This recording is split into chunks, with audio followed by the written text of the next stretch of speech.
microfone aí, que estão ouvindo bem atrás aí? Oi? Já levado. Já levaram, né? Na massa. Como vocês podem ver, né, eu vou falar sobre Docker como supercomando, né? É bem comum quando se fala de Docker, as pessoas imaginarem Docker um serviço, você rodar um serviço dentro do Docker. Mas o nosso time usa Docker para rodar comandos, né? Isso vai ficar confuso um pouquinho, então eu vou precisar muito da interação de vocês, das perguntas, senão vai passar muito rápido e vocês vão ficar apoiando. Tá? Então interajam, se vocês não entenderem isso aí, eu quero que acontece, vou interagir, senão não vai fazer sentido. Tá? Primeiro, esse é um projeto, esse é uma iniciativa do time, então, para apresentar o primeiro time, né, eu sou o time de Infratel da Totox, né, o objetivo é uma consultoria para a migração de projetos com modelo centralizado, é um modelo que você mais encontra por aí, né, modelos onde tem um time que atende infraestrutura. Ah, eu preciso de um servidor, aumenta a memória, bota mais um disco, né, pô, tá quebrado. Conserta a pessoa. Isso, conserta a impressora. Acho que aí você vai precisar ainda. Mas esse modelo é um modelo arcaico, né? Um modelo que você pega pessoas muito bem capacitadas e fica ali, você bota ela esperando receber chamados, né? Então isso é muito ruim. Então a gente sai desse modelo, a gente é uma empresa que vende isso, mas não tinha isso interno. Então, só para você ter uma noção, a Totox é uma empresa que tem 3.500 pessoas, a gente tem um time interno de 300 pessoas. Tipo, que faz sistemas de finança, sistema de recursos humanos, todos esses sistemas automatizados internos. Tem um time, como se fosse uma subempresa, um CIO diferente, inclusive, né, que são 300 pessoas. Então, esse time está migrando toda essa subempresa para esse modelo de cloud, que é um modelo que eu vou pegar as pessoas que desenvolvem para Finance, vou pegar esse time, sei lá, 12 pessoas, e vou falar, está aqui a chave do seu data center. Se você quiser com o servidor, você aperta o botão, você vai ter no servidor. Se você quiser derrubar, se você quiser fazer diferente, se você não quiser usar o que eu lhe dei, você agora tem um controle da sua infra. Então a gente está usando o modelo de empoderamento.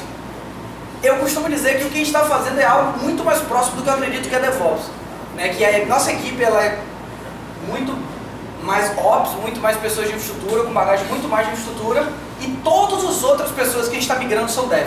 Todas, sem exceção. Todas as outras pessoas do time são Dev. Então a gente está migrando Devs, pareando, senta com eles, entende a demanda deles, explica para ele o que é que ele vai usar, como é a infraestrutura, como é que sobe, como é que derruba, né? Como a gente está usando o Amazon, fica um pouco mais fácil porque quem aqui não é dev, levanta a mão. Mas tem um lá atrás.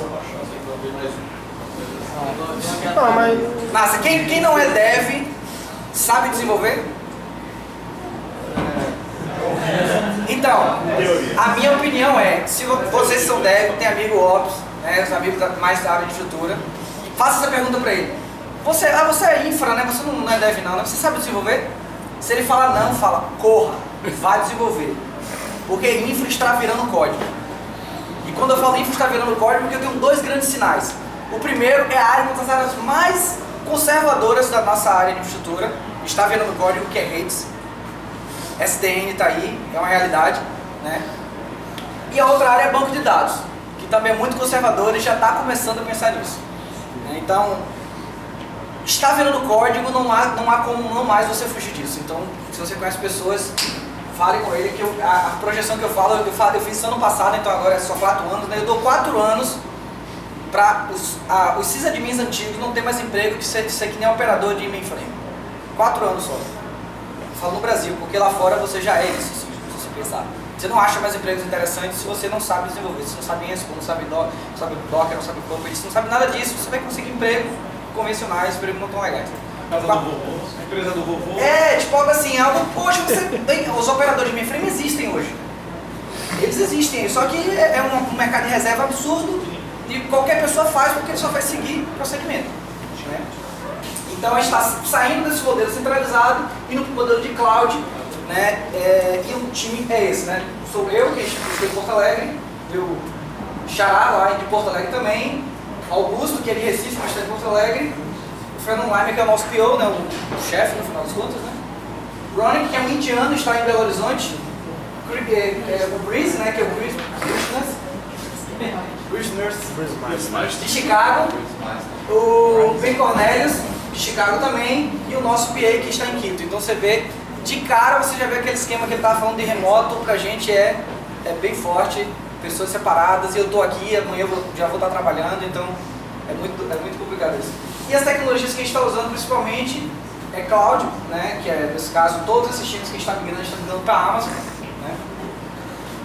Automação de infra, isso, do CloudFormation. Alguém aqui mexe com automação de infra? Levanta a mão. Quem mexe com automação de infra, levanta a mão. Nem isso, porque já para usar um servidor e tal. Mas até as pessoas que mexem com automação de infra, alguém testa isso que você está usando?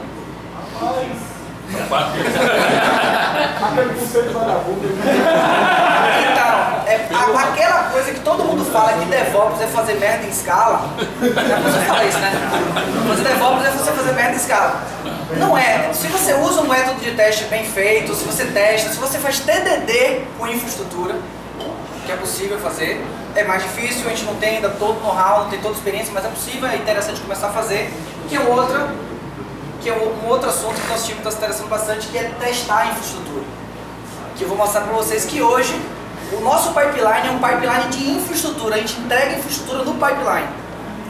Claro que o modelo que a gente está fazendo pode entregar qualquer coisa, mas a gente também usa o serviço que a gente oferece, a gente também usa para entregar a infraestrutura.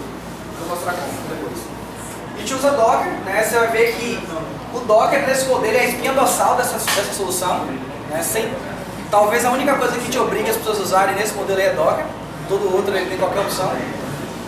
E programação, a gente programa em Python e Ruby. Esse sou eu, né? Sou terapolitano, agora estou morando em Porto Alegre. Né? Sou apaixonado por compartilhar, tipo, eu estar aqui, fui convidado para vir palestrar aqui. Foi muito bom, porque eu adoro isso, eu adoro compartilhar, eu adoro passar o conhecimento que eu tenho, sem medida. Não tem esse negócio de, o meu segredo, não tem segredo nenhum, eu falo tudo. Se você perguntar aí, eu falo, não tem nada disso comigo, eu adoro essa ideia de compartilhar. Isso, como eu já falei, sou consultor da Tota, isso aqui está meu blog, aqui está meu Twitter. Né? E aí eu falei, aquelas são as áreas de interesse do time e essas são as minhas áreas de interesse. Cultura DevOps, Cloud, entrega contínua, automação de infra, teste, estrutura e monitoramento. A minha bagagem, sei lá, o maior número de anos que tem de experiência é mais de monitoramento, mas hoje eu nem faço isso, a gente paga, terceiriza, Datadog, conecta, dá problema, abre o chamado, virou um outro esquema. É isso aí. Uma coisa interessante, relevante que eu estou fazendo agora, eu estou escrevendo esse livro, né, que é Docker para desenvolvedores. Então, se você é desenvolvedor e não sabe mexer nada de Docker, esse livro é para você. Se você ler ele e não conseguir entender, me manda um e-mail, abre um bug comigo, que o livro está errado. Você não precisa saber nada de Docker, zero. Não sei nem o que é Docker. Esse livro é para você. Sabe? Se você é de infra, esse livro não é para você. Você vai achar chato, é muito superficial. É para quem não vai precisar se aprofundar na infraestrutura. Eu quero só usar, eu quero consumir. É esse livro. E ele está no modelo, paga quanto quiser, inclusive nada. Ele é Creative Commons total. Você pode baixar ele e vender se você quiser, imprimir, vender, fazer curso, pago, o que você quiser. Completamente aberto. Você pode até baixar o livro, o fonte que está no GitHub, modificar e vender dizendo que é seu, só precisa citar meu nome. É da comunidade. Tá? Como eu falei, licenciado Creative Commons, não precisa me perguntar. Creative Commons é exatamente para isso. Quem que sabe o que é Creative Commons, levanta a mão. O que é Creative Commons, bem rápido, para quem não sabe, é como se fosse um cheat do copyright. Porque o copyright, o que o copyright faz? O copyright, por padrão, tudo é seu. Se você produz alguma coisa, automaticamente aquilo é seu e qualquer pessoa para usar tem que pedir permissão. O Creative Commons é um cheat disso. Você cria um copyright, que é um copyright, só que você explicitamente fala, pode usar, nem me pergunta, usa. Sabe, imagina todo mundo que baixou e está fazendo, tivesse, sei lá, 2.000 pessoas me perguntando, posso passar para um amigo? Eu falei, passa! Eu quero explicitamente dizer, e é isso. O link está ali. Exatamente, tem um site chamado Geomedo mesmo, que a galera tem vários sites, tem várias músicas lá que você pode baixar, usar. Então é esse aí. Então, tá lá no GitHub, tá no meu Git. Se você quiser escrever um artigo também, entra lá no meu Git, manda um pull request, a gente vai interagir, você entra, pode entrar lá como colaborador e é isso aí. Esse meu modelo talvez eu ache seja difícil achar uma editora que quer imprimir meu livro, mas eu já estou quase terminando, ele está 90%, eu só estou na parte de revisão dele, todo o conteúdo já está escrito, eu só preciso revisar para lançar. Se eu não conseguir uma editora, eu vou fazer um crowdfunding para imprimir. Então, vamos ver. Quem aqui conhece Docker, levanta a mão. Massa. Eu sempre pergunto quem conhece, porque é difícil você falar, quem não conhece, a galera não levanta a mão, fica com medo. Então eu vi que algumas pessoas não conhecem, eu vou fazer aqui uma alusão bem rápida para a gente não perder tempo com isso. Eu não sei se vocês sabiam, né, mas você sabe quão velha é a sorveteria da Ribeira? Alguém não conhece a sorveteria da Ribeira aqui? Levanta a mão. Alguém não conhece a sorveteria da Ribeira aqui? Sorveteria, quem não conhece, vá. Que não conhece, vá, porque a sorveteria da Ribeira é um dos melhores sorvetes que tem no Brasil. Sorveteria da Ribeira. No bairro da Ribeira, é uma sorveteria muito antiga. É, exato, isso. É uma filial deles. É uma sorveteria muito antiga. Ela é mais antiga do que a existência do freezer. Sério. Não tinha, quando a sorveteria da Ribeira abriu, não tinha freezer. E aí você fala, pô, como assim uma sorveteria que não tem freezer? Como é que os árabes consumiam gelo? Não tem gelo no lugar onde eles estavam. Como é que eles usavam gelo? Você viu o filme isso, né? Você abre, tinha os árabes, tinham umas caixas assim de ferro, abria, tinha gelo, né? Botar no copo. Como é que isso acontecia? Existiam navios para carregar gelo. Navios que vinham de lá do Polo Norte ou outro lugar, vinham carregando gelo para entregar. Ou seja, você se importava gelo. Derretido, Imagina só, você trazia gelo de outro lugar. Então esses navios, com a existência do freezer, com a criação do freezer, o que fizeram com esses navios? Jogaram fora, porque não fazia sentido você usar esse navio para nada mais. Esses navios eram dependentes daquele produto, daquele tipo de comercialização. O que aconteceu com a indústria náutica depois de um tempo, do transporte náutico depois de um tempo? A construção do container da indústria náutica. O que é o container da indústria náutica? Uma caixa que o navio, você não precisa saber o que está carregado no navio. Você carrega container, você não tem mais um navio que carrega gelo, um navio que carrega grão, não. Você tem um navio que carrega containers. Você tem um guincho que pega containers. Você tem um caminhão que carrega containers. Então toda a sua camada, toda a sua linha de produção, transporte, tudo é baseada no container. E quem se preocupa com a produção do container? Quem vai mandar o produto. Se o seu produto é um carro lá dentro, você precisa produzir um container. Você precisa consumir um container que consiga carregar um carro. Se é líquido, a mesma coisa. Se é grão, a mesma coisa. Se é gente, a mesma coisa. Não, gente não. Há maneiras erradas de se usar o container, essa é uma delas. Então, há várias formas de você usar. Então, você que se preocupa. Então, você não precisa se preocupar. Será que tem alguma coisa no meio lá do processo de transporte que vai dificultar o que eu quero mandar? Não. É um container? Encaixa daquele tamanho? Então, não tem que me preocupar. Então, você padronizou todo o processo. E o Docker faz exatamente isso, é nesse mesmo modelo. Você que é desenvolvedor, você não precisa se preocupar. Será que vai rodar lá? Roda na sua máquina? Rodou. Então vai rodar em qualquer lugar. Sabe? É o modelo de container. Você se preocupa com tudo, mas também tem o ônus. Você tem que se preocupar com toda a dependência. Toda a dependência é sua. Você tem que gerenciar tudo. Você não tem que... Porque antigamente era muito comum você ter um código, um software qualquer, e na hora de você instalar tem assim, pré-rex, né? Aí o que é que você precisa instalar? Aí tem lá uma catatal de coisas. Aí geralmente a galera botava, ó, funciona no Ubuntu 14.04. Se você não instala o Ubuntu 14.04, você vai ter uma surra. Se você não for nisso então, meu irmão, aí que a surra vai ser bonita, sacou? Porque às vezes você muda uma versão, até um minor, sabe? Um número minor lá da versão, dá problema, não funciona, você não sabe se você errou a configuração, se foi a versão, tá? É uma zona. Então, no Docker não tem isso. Independente da versão que está lá embaixo, você vai lançar tudo, você não imagina que nada já esteja pré-instalado, você tem que gerenciar tudo isso. Tá? Então isso é muito bacana. Se ainda pintou dúvidas sobre o que é basicamente o Docker, depois de um tempo a gente pode interagir e vai ficar mais claro.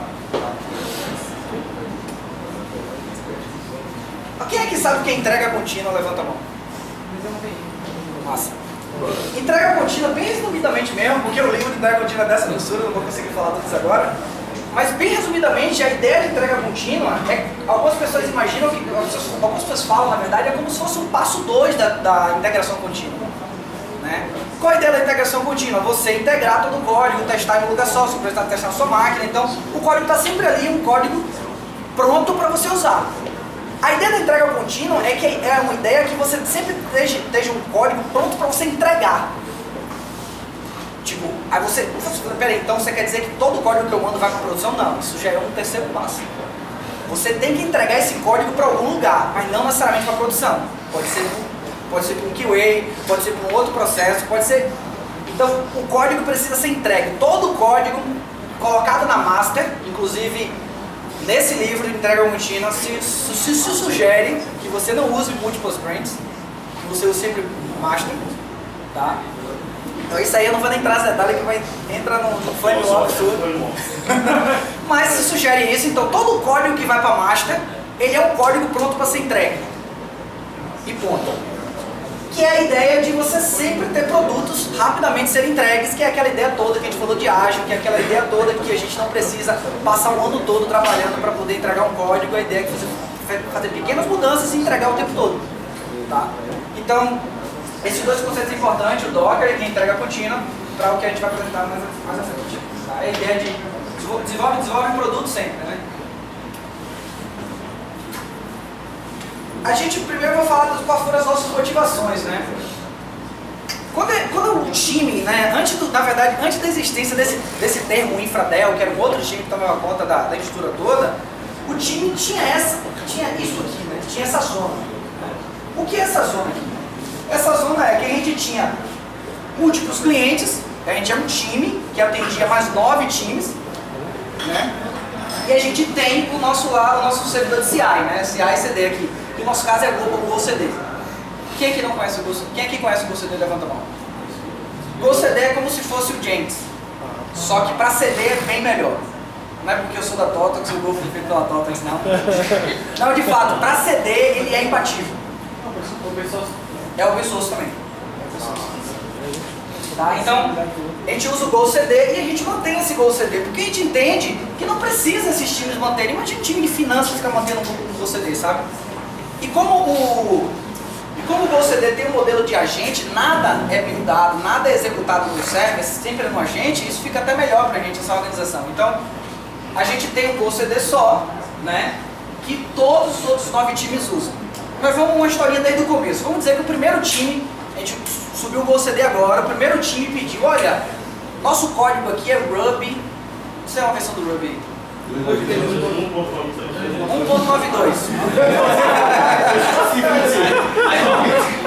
A versão...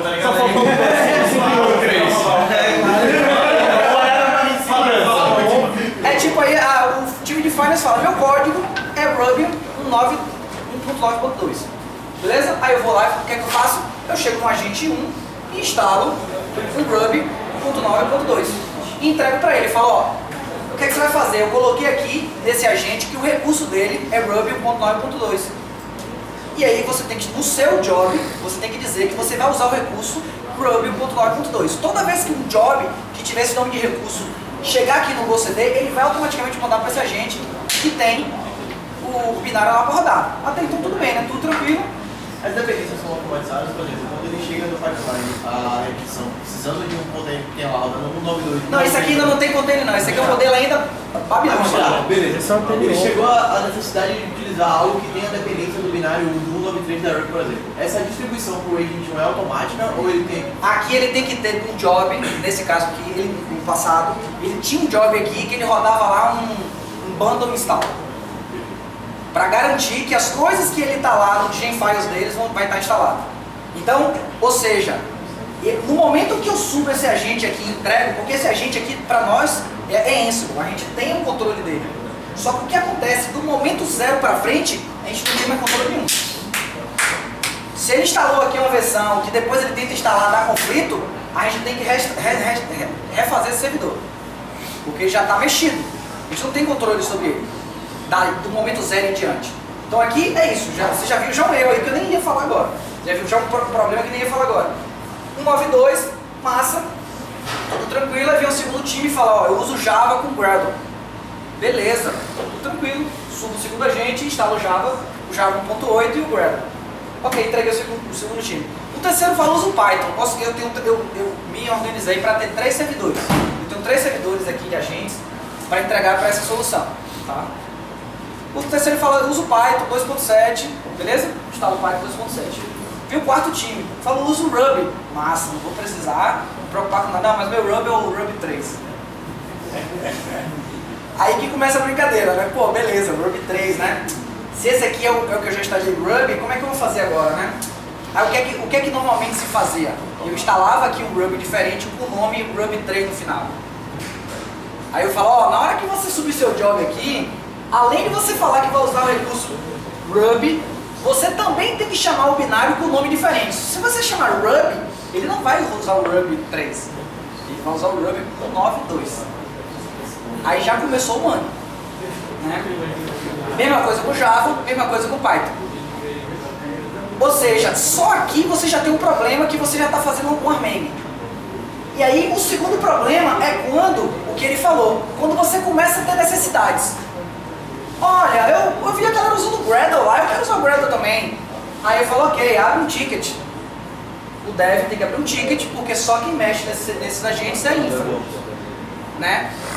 Uma curiosidade, algum agente desse aí já teve algum CH root para isolar? Não.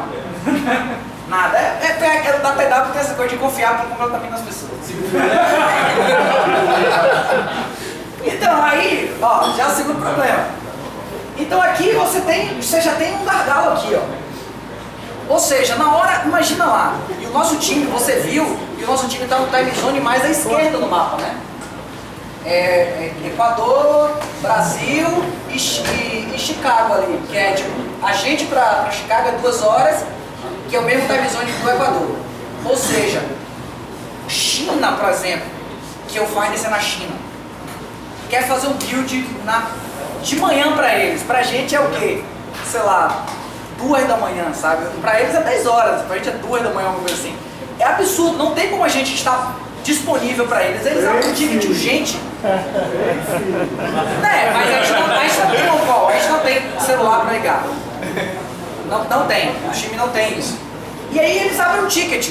Só que esse ticket não vai chegar na gente no momento certo. Então, aí o que a gente faz? Poxa, esse time, cara, esse time aí lá da China, é um time que a gente confia. O que a gente faz? Dá sudo pra ele. Dá sudo aí, você na hora que você... Esse time a gente confia muito nele, sabe? A galera manja, tem um cara lá, um cara massa, um cara que manja muito. Eu vou dar o sudo só pra ele, inclusive. Aí o cara na madrugada, na loucura, no processo de build lá, não tá funcionando, ele vai instalar tudo, meu. Ele vai instalar até o que eu preciso, ele vai instalar todas as versões, ele vai instalar... Tem que funcionar, é o dinheiro da galera que vai entrar, meu. A empresa vai parar no outro dia se esse negócio não funcionar. Então, o cara vai fazer, a pessoa vai fazer tudo. O que é que acontece com esse agente aqui? Se eu já tinha problema com o fato do build estar fazendo coisas aqui que eu não tenho controle, quando uma pessoa tem sudo e eu não tenho responsabilidade sobre se ela está usando um Ansible ou não para traquear as mudanças, aí eu perdi. Isso aqui já virou Snowflake. Alguém sabe? Todo mundo sabe o que é o conceito do Snowflake? Levanta a mão quem sabe. Snowflakes é questão de flocos de neve, né? É um conceito que... É o conceito de flocos de neve que é o seguinte. Fala que biologicamente falando, né, cientificamente falando na verdade, nenhum floco de neve é igual ao outro. Todos os flocos de neve que caem do céu, eles são completamente diferentes. E aí, a ideia do floco de neve é a ideia do servidor floco de neve. Que também tem uma outra alusão também, que é a ideia do servidor animal de estimação e servidor gado. Qual é a ideia do animal de estimação? O animal de estimação, você sabe o nome dele. Você bota ele debaixo do braço, não quer nem mexer nele quando ele está doente, sabe? Gado não, gado é lote. Sabe? Você tem números de gado. Então, a ideia dos Snowflakes é que você mexeu tanto no servidor que você não tem mais controle. Você diz, eu não sei nem como isso aí funciona, velho. Não funciona em produção, mas funciona aqui em dev, véi. Como é que isso funciona? Aí às vezes perguntam pra gente, como é que isso funciona aqui, rapaz, não funciona em produção? Véi, quando eu tava fazendo era eu e Deus sabia, agora só Deus sabe. Sabe, tipo, não tem controle. A gente chega um momento que tantas pessoas mexem sem nenhum tipo de tracking que perdemos o servidor. E aí se for fazer do zero, vai ter muito trabalho, você vai ter que perguntar a muita gente, você tem que interagir com muita gente.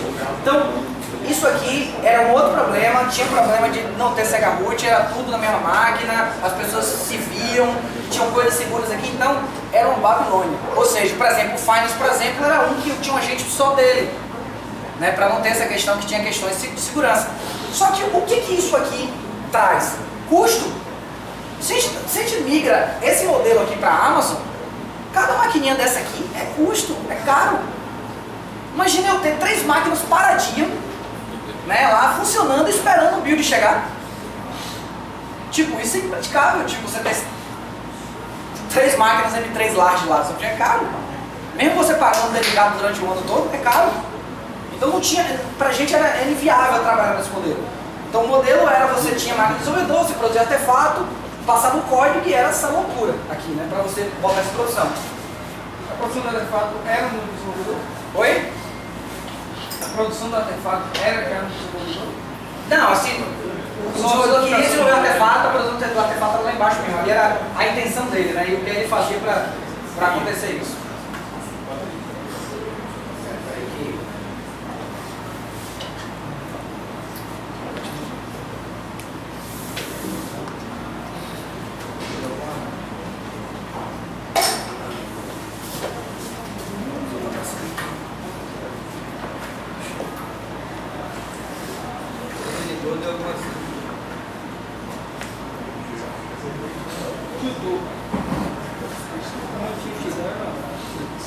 Solução Microsoft. Atualizou? Siga aqui.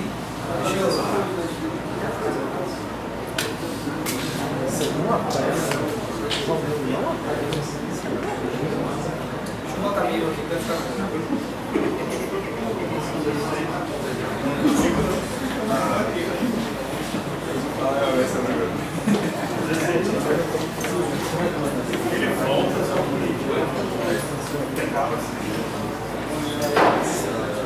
Deixa eu botar meio pra ficar melhor. Tá, vamos lá, pessoal.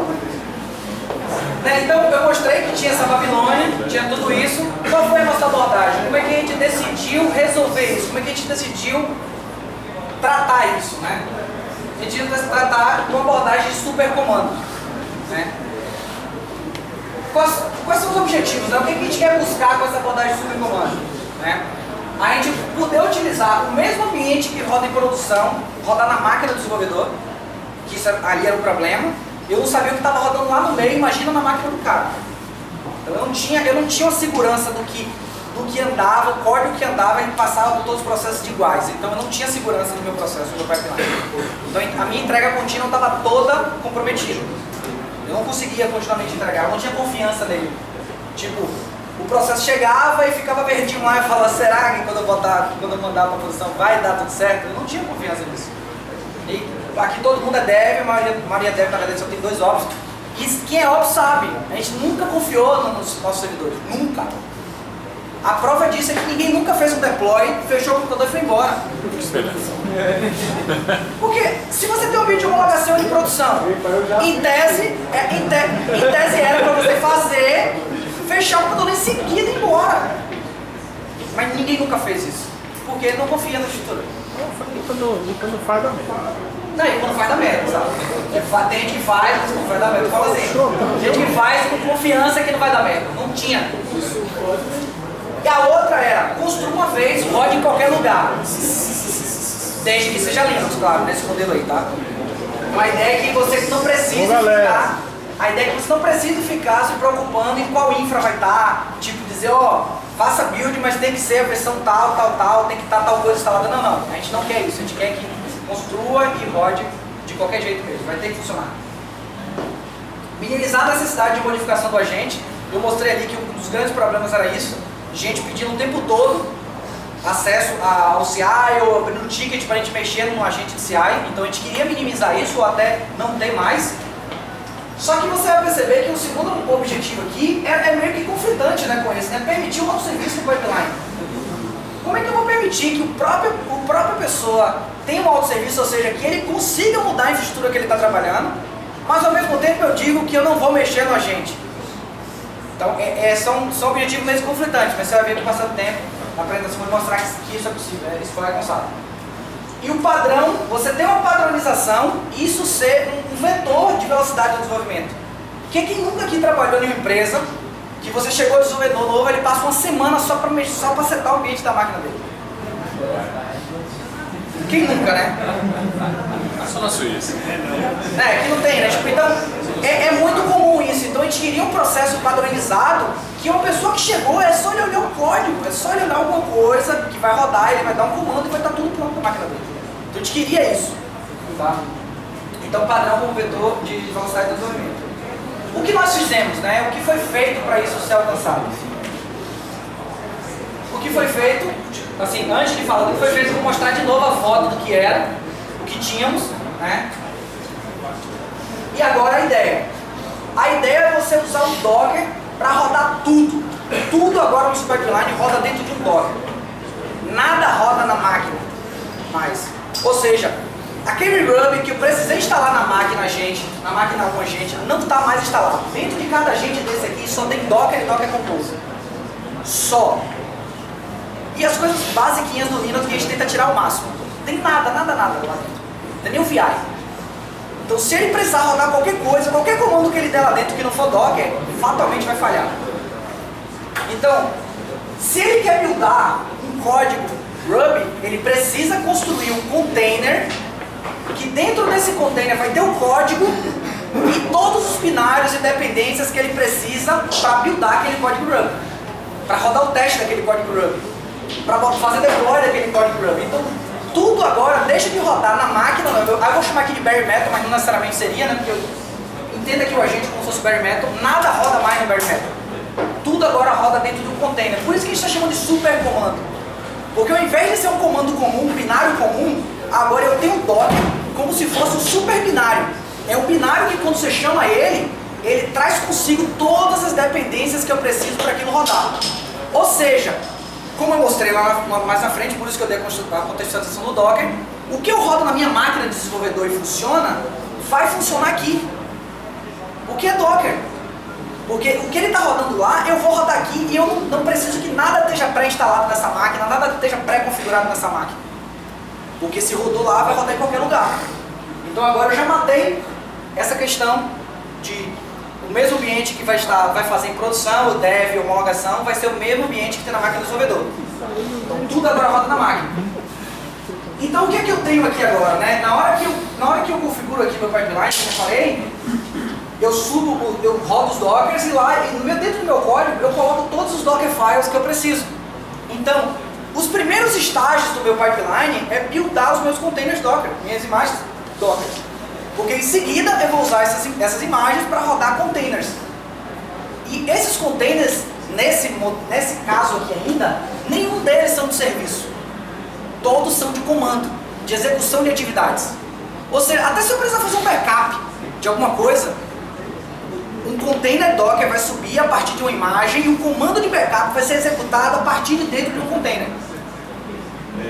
No caso, você tem, no meu repositório, você tem 2 Docker files, um para dar build e um para o serviço?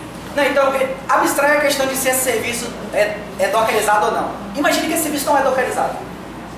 Vamos imaginar assim para ficar mais fácil. O serviço que eu estou buildando aqui, que eu estou colocando em produção, não é Docker. Tá confuso, né? Por exemplo, uma aplicação, sei lá, uma aplicação Java. Um Java. Eu estou gerando um Java e eu tenho um JBoss em algum lugar que eu faço o deploy desse cara. Então, ou seja, esse serviço que eu estou fazendo, todo esse processo aqui, testando, buildando e colocando em produção, o serviço em si não é dockerizado. Mas eu uso o Docker para rodar cada comando desse processo. Aí, tranquilo, você teria que ter um Dockerfile a mais, que em algum momento você tem que rodar um build e você vai gerar uma imagem. E aí, você vai fazer o que algumas pessoas falam que é Docker dentro de Docker, mas não é. Que é você só montar o socket do Docker dentro do próprio container. Então você roda um Docker do host dentro de um container. É possível você fazer isso. Inclusive é aconselhado. O próprio Jeremy Petazzoni lá, que chama de French Guy, né? O francês lá, que é desenvolvedor do Docker, ele sugere isso. Ele não sugere Docker dentro de Docker. Ele sugere esse modelo de você montar o socket lá dentro, você executar, você vai rodar do próprio host. Então, é possível você fazer isso também. Mas para deixar as coisas mais fáceis, imagine que não é. Você faz isso através do Dockerfile mesmo, essa extensão do build. Oi? Você faz isso através do Dockerfile para escrever, ou você só diz a base image? Você pode fazer de duas maneiras. Você pode ter no seu pipeline um pipeline só de gerar imagem e uma outra de fazer deploy. Ou o seu pipeline todo é isso. Porque tem pessoas que gostam de primeiro gerar um artefato no pipeline e você tem um outro pipeline de colocar isso em produção? Não, mas o que eu estava perguntando é se essa descrição dos comandos, até mesmo para gerar o pacote final, se ela é feita dentro do Dockerfile usando a DSL do Dockerfile, ou se é feito fora e ele só usa a base image para realmente isolar o ambiente e rodar. Não, esses comandos de cada... Eu vou mostrar um exemplo mais prático na frente, vai ficar mais claro. Mas assim, a gente pode falar agora, mas depois vai ficar mais claro eu mostrar os exemplos. Esses comandos, por exemplo, testar, colocar em produção, gerar um artefato ou não, isso são, eu vou usar uma imagem pronta que eu gerei no meu primeiro estágio, eu gerei imagem, e eu vou instanciar essa imagem como um container. Na hora que eu instancio a imagem, eu passo um comando no final, não é isso? Eu posso passar um comando. Esse é o comando que eu vou dar. Tipo, você vai fazer o teste do manda lá, docker run do exec reg test. Aí com o volume eu pego os arquivos que estão lá no diretório e aí eu posso... Isso, aí se eu quiser, por exemplo, fazer um teste de integração, eu posso dar reg server, e aí depois eu rodo um outro, a mesma imagem, só que um outro container para ele fazer alguma coisa. Para ele, sei lá, dar um bind lá na interface e ver se está funcionando mesmo, saca? Então, tipo, o que eu estou fazendo é, eu estou abstraindo a questão de rodar as coisas na máquina e rodo dentro do container. Isso, o mais legal de tudo, é que você não precisa ficar brincando no pipeline para testar as coisas. Então isso é uma coisa muito comum também. As pessoas não têm como testar, não tem como ver se a saúde daquela infraestrutura está boa e acabam usando o pipeline para falar, será que o que eu estou fazendo faz sentido? Eu vou lá rodar lá para ver, vou forçar aqui um pouquinho aqui. Você pode rodar tudo na sua máquina, você pode fazer testes, brincar, mudar a versão, sabe, de alguma biblioteca. Você não precisa usar o pipeline para testar isso. Você pode testar na sua máquina. E a sua máquina agora é capaz de rodar tudo do jeito que roda lá. Você roda o pipeline na máquina e roda tudo. Exatamente, exatamente. Então, agora tem uma coisa muito importante aqui, teve vários colegas falando isso, a coisa mais importante aqui é o dinheiro, custo. Com isso aqui, o que você percebeu aqui que é possível? Esses agentes aqui agora eles são iguais, completamente idênticos, eles só tem Docker. Então eu não preciso mais ter um agentezinho, 3 agentes, esperando um build chegar, eu só preciso de um. Deixa eu dar um passador aqui. Aí, eu estou trabalhando, vocês estão trabalhando, a gente está usando o Git. A gente está falando aqui de integração, né, contínua. Então, na verdade, se eu vou testar na minha máquina, eu estou testando o quê? Eu devia estar testando o que está no Git. Não, quando eu falo teste, é uma coisa nova, disruptiva. Não, assim, eu vou preparar isso tudo e o servidor de integração é justamente isso. Eu comitei o meu, outras pessoas foram comitando, eu estou agora com a versão composta do código aqui. Sim. E eu tenho que testar o que estava lá, a branch master, né? Exatamente. E aí, se eu estou testando na minha máquina, então eu comito, aí eu baixo o que está lá, vou testar na minha máquina. Meu colega comitou outra coisa agora aqui. Como é que eu faço para testar? Eu quero testar o que está lá. Não, mas esse modelo de testar o que está lá é a integração contínua que você já tinha. Isso não muda. Não, mas esse modelo... Eu estou falando de um processo assim, por exemplo, você fala, pô, e se eu botar um load aqui? Ah, sim. Aí é pré... Tipo assim, e se eu botar uma versão nova dessa biblioteca, o que acontece? Saca? Tipo, é um tipo de coisa que você não vai jogar isso no pipeline pra galera. Só falando sobre o que você falou, às vezes você seguir. Você está no sobrante B aqui, Sim. o cara chegou e fez um commit realmente na máquina. E aí tem um problema. A gente tem esse problema aqui. Como é que a gente resolveu isso daqui? Se seu sobrante atual não conseguir fazer um merge que faz forward, ou seja, se o sobrante não tiver sincronizado com a master, já falha o teste. Tá. Mas o servidor de integração serve justamente para não ter que fazer isso, eu não testar na minha máquina. Eu tenho que comitar para um repositório master para... Uma coisa, outra coisa, outra coisa, outra coisa. Mas mesmo assim,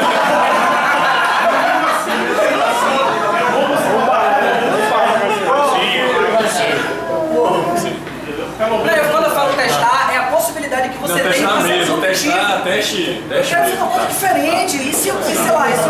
Então é isso, sabe? Sim. E você vai perceber que no nosso caso, que a gente entrega a infra, pra gente faz muito mais sentido isso. Vou mostrar mais na frente por quê. Tá? Então aqui é dinheiro. O que a gente fez com a Amazon? A gente sobe só um agente e a gente faz o auto-scaling. Então na hora que minha máquina começa a consumir demais, eu automaticamente subo um agente novo, que já é o EMI pronto aqui, ele vai se auto-registra e eu já tenho uma máquina nova para receber job. Nosso grande desafio, e quem quiser reproduzir isso na máquina de vocês, eu posso passar o código, que é quando isso você precisa desligar essa máquina. Porque a Amazon é muito bonitinha para subir uma máquina nova, mas para derrubar é um pesadelo. Por que é um pesadelo? Porque quando você configura lá pela derrubar, você fala, ó, se tiver menos de 50% do processamento, derruba. A Amazon derruba mesmo, assim, tipo... Baixa $49. Terminator, pá! E o seu job tá rodando lá. Aí o job quebra, fica vermelho. Você que mandou. Exato, não, Então, as coisas, muitas das coisas que a Amazon dá assim, ela dá assim, mas é um esquema meio que... Mas já tá bem rápido. Ela dá, mas você tem que se ligar também que você precisa ter um trabalho. O que a gente fez aqui? A gente criou um Lambda que, em vez de ele mandar terminar, ele fala, Lambda, olha aí se tem job lá ainda, e o Lambda cuida disso tudo. Ele vai na máquina, vê se tem job, espera, vai de novo, e aí quando não tem job, ele desabilita e derruba, e faz tudo isso pra gente. Então, o grande desafio é, o scale up é bonito, o scale down nem tanto. Então agora você percebe que eu economizei dinheiro, eu dei possibilidade para o desenvolvedor ter tudo na máquina dele, se ele quiser testar coisas novas. Eu disse aqui, vamos montar aqui para você ver os nossos objetivos aqui. Eu consigo utilizar o ambiente igual, eu consigo construir uma vez só, ele roda tudo de novo, eu não tenho mais modificação nenhuma. A galera me pede coisa, eu falo não, bota dentro do Docker, tá? E eu permito o autosserviço, ele pode fazer o que ele quiser. Agora ele tem um container mesmo, é um navio aqui, ele bota o container do jeito que ele quiser. E eu tenho um padrão que agora cada time tem um Docker Compose, um desenvolvedor novo chega, ele dá Docker Compose app e já está tudo rodando na máquina dele. Ele tem tudo lá. Tá? E a parte mais legal é que a documentação é o próprio Docker Compose, né? Isso é muito bom. E aqui eu vou mostrar o que é o nosso time, como o nosso time usa. Porque tudo isso aqui é feito com ele próprio. Show de decoro. Né? Então é isso aqui, o que a gente faz? A gente tem um container que é um container do CloudFormation. Quem não conhece CloudFormation é como se fosse um Ansible da Amazon. Qualquer recurso da Amazon, e agora qualquer mesmo, porque sempre lança coisa nova e às vezes não está suportado no CloudFormation. Vai lá, 99% das coisas que a Amazon oferece, você pode instanciar, você pode pedir para ela criar através de código, que a gente chama de CloudFormation. Então você faz um código CloudFormation e você manda para a Amazon, cria isso aqui para mim. E lá dentro desse CloudFormation diz, eu quero um servidor com 8 GB, com 3 HD, que esteja a regra de firewall tal, você diz tudo lá, é tudo definido. Isso é muito massa, porque a gente tem um controle total de como a máquina, de como a nossa infraestrutura é. Essa máquina vai ter um acesso a um RDS, vai acessar um SNS, tudo está lá definido em arquivo. Tá? Eu tenho um track completamente completo, bizarro, mas eu tenho um track completo da minha infraestrutura. Eu agora consigo botar minha infraestrutura no Git. Já que eu estou definindo em arquivo, fica muito fácil quando eu precisar, por exemplo, dentro de uma infraestrutura hoje, eu trabalhando com uma rede dessa, tipo o Ruby, eu criar um serviço ou uma teste que possa me fornecer a possibilidade de gerar essa configuração dinamicamente. Exatamente. E aqui ó, eu tenho outro container, eu tenho outra imagem, que aqui dentro ele tem um Ansible, que é basicamente para eu rodar, para eu provisionar, depois que eu subir a máquina, eu subi toda a infraestrutura, eu venho com o Ansible e provisiono essa infraestrutura. E eu tenho outra imagem que é do CyberSpec. Eu subo a infraestrutura, provisiono ela, depois eu testo. Tá? Vou mostrar para vocês agora o nosso exemplo mesmo. Vamos lá esse aqui, que é esse aqui. Como é que vocês estão lidando com chave e tal? Vocês estão lidando na imagem? Pula essa parte aqui. Pula essa parte aqui, dá com desafios novos no final ali. Ele sabe disso que eu perguntei pra ele. Vou mostrar aqui no meu pipeline. Meu pipeline é esse aqui, ó. Eu tenho um estágio, esse aqui é o pipeline do curso CD, tá? Eu tenho um estágio que se chama construir containers. No começo eu construo todos os containers que eu preciso, tá? Aí depois eu tenho um segundo estágio que é construir a minha infraestrutura. Basicamente aqui dentro eu tenho um comando, eu subo um Docker, que é o Docker que usa a imagem do CloudFormation para rodar o meu CloudFormation, ou seja, eu subo a minha estrutura, falo, Amazon, cria um servidor para mim aí, ele sobe um servidor. Aí nesse estágio aqui eu falo, Amazon, você lembra aquele servidor aqui dentro mesmo, né, tem tudo isso. Esse comando aqui vai lá na Amazon e pergunta, Amazon, me dê o IP do servidor que você acabou de criar. Ele me dá o IP. Acabou de criar. Com esse IP que ele acabou de pegar, ele fala, Amazon já vai direto na máquina e conecta com isso. Porque na hora que eu criei isso aqui lá na Amazon, eu já disse qual é a minha chave pública privada. Então eu já tenho uma chave privada aqui para poder me conectar automaticamente usando isso. Então eu conecto, isso tudo automático. Eu conecto lá e provisiono o servidor de acordo com o código que já está aqui. É um código mesmo normal, né? O código está aqui, ele sabe de onde ler esse código ele provisiona essa infraestrutura. Depois que essa infraestrutura está provisionada, eu tenho um estágio que é testar. Eu tenho um server spec que vai lá e fala, ok, acabei de construir essa infraestrutura, acabei de provisionar, agora eu vou ver se o que eu quero de fato está lá. Aí eu faço todos os testes. E aí, o céu é o limite, né? Você vai imaginar quais testes você precisa para que aquilo ali faça sentido. E aí, depois que isso aqui acontece, aqui dentro, que na verdade cortou aqui, eu tenho um outro estágio aqui que é destruir a infraestrutura. Porque isso aqui tudo é teste. Eu construo o container, eu subo a infraestrutura, eu provisiono ela, eu testo e destruo. Por que eu testo e destruo? Porque eu quero garantir que o que vai para a produção é completamente novo. Eu quero garantir que o que vai para a produção foi criado agora. Foi recriado agora. Porque a etapa depois da destruição do servidor aqui ela é manual para colocar em produção. A gente ainda, para você ver, tudo automatizado, tudo com teste, mas a gente ainda não confia o suficiente para deixar isso para a produção automática. Precisa que alguém vá lá e aperte um botão, é só com um clique. Né? Porque, como a gente está falando de infraestrutura, a gente tem que lidar, às vezes, com downtime, a gente tem que lidar com problemas diversos. Né? Então a gente precisa, naquele momento, ter uma pessoa que roda e vai ver se vai continuar tudo verde. Sacou? Mas a gente está trabalhando, né, em soluções de testar a simulação do serviço. Porque aqui é testes do tipo, a porta está de fato no ar, o serviço está funcionando, aquele arquivo tem um determinado string lá dentro, mas a gente precisa simular o serviço. Quando a gente começar a simular o serviço de forma mais eficaz, a gente não vai ter mais medo de colocar em produção. Porque Acho que vocês têm que voltar para a produção. Não, o problema todo é que a infraestrutura... Você vai resolver o problema. Não, a gente acaba fazendo isso. Quando o código vai... Porque o problema todo é que os serviços que a gente usa não são serviços que são Phoenix Server, como a gente chama, né? Por exemplo, o GitLab ainda não está muito preparado para ser Phoenix Server. O próprio GoCD a gente não está preparado para ser Phoenix Server. Então tem muitos serviços que a gente entrega que eles não estão prontos para ser subir e descer, sabe? Tipo, exato, não são stateless, sabe? Tipo, então, eles são muito acoplados, são muito aquela solução antiga de infraestrutura que você sobe, e aí quando você muda o estado, você não derruba e cria de novo, saca? Então, a gente está ainda, o GitLab é o que está mais próximo de virar isso, assim, está bem perto, assim. Mas o GoCD anda um pouco mais atrasado com relação a isso, infelizmente, com relação a exceções. Tá? E aí o que a gente faz aqui? A gente tem isso, e aí depois que a gente faz isso aqui, ó, a gente constrói o container de novo, e você vê que os comandos são todos iguais, só muda a variável. Eu tenho uma variável aqui dentro de ambiente que se chama state. E essa variável, daqui para frente, é prod. Aqui é teste.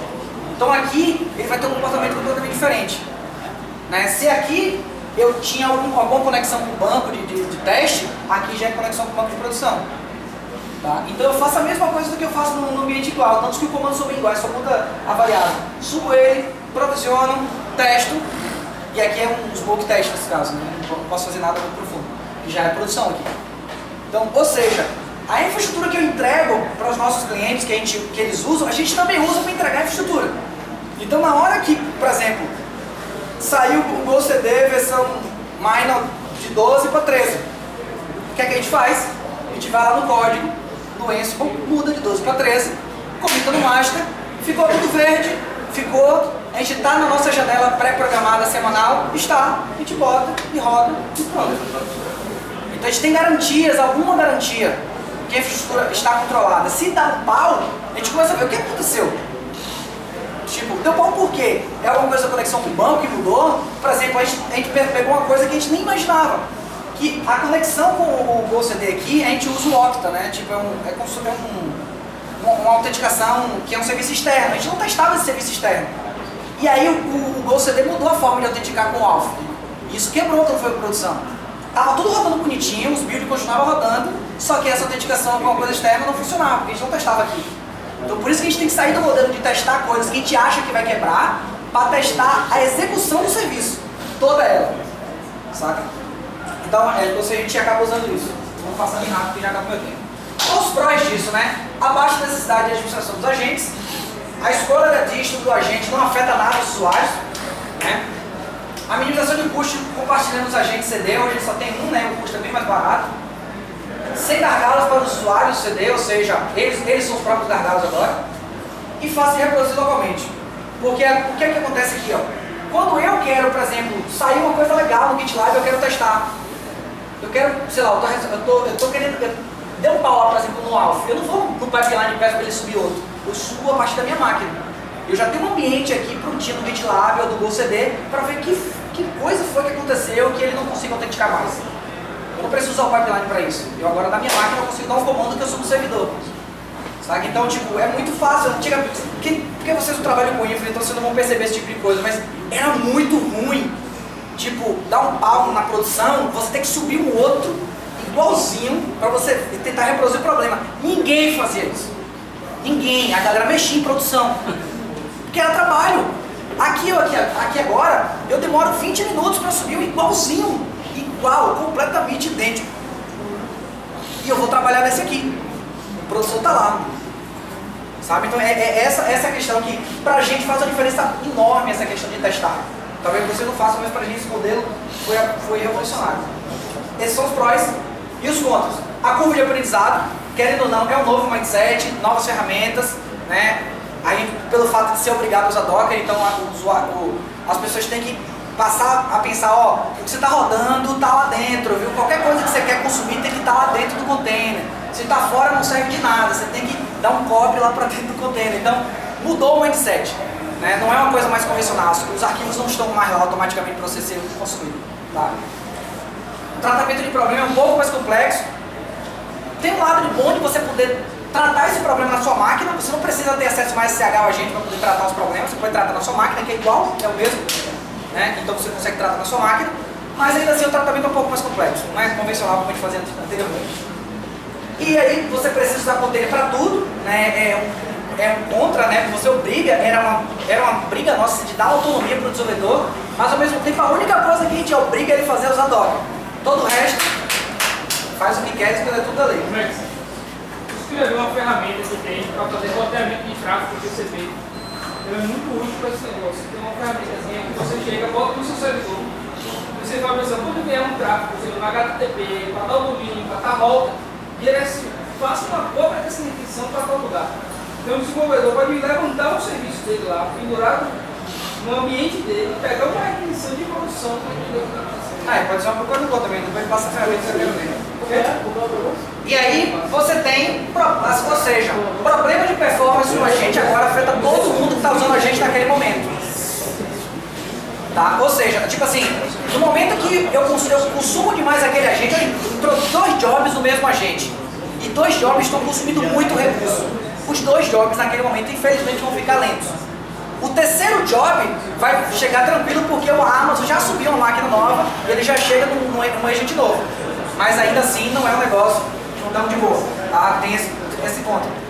As lições aprendidas, a gente usa Shell porque os comandos Docker ficaram enormes, a gente passou a usar Shell. Na verdade a gente até modificou, a gente está usando Makefile, tá mais para botar os comandão lá. Preste atenção na ordem do Dockerfile, eu acho que a galera já usa Docker assim, já está bem escolado com relação a isso. A ordem importa muito. Se você errar uma coisinha na ordem, o seu build vai deixar de rodar em 20 minutos para rodar em 2 horas. Sério, é muito doido isso, porque você está sempre reconstruindo tudo todo o tempo. Então se você não bota a ordem certa para se beneficiar dos caches, seu build sempre vai rodar igual como ele rodou a primeira vez. E mantenha o Docker atualizado. Pô, pelo amor de Deus, né? Tipo, se você obriga o desenvolvedor a usar Docker, pelo menos dê o Docker mais atual, sempre. Né? Para ele usar sempre as coisas mais atualizadas.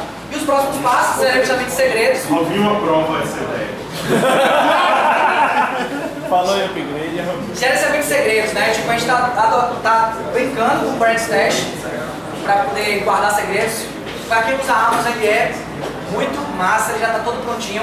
É da Amazon? Não é da Amazon.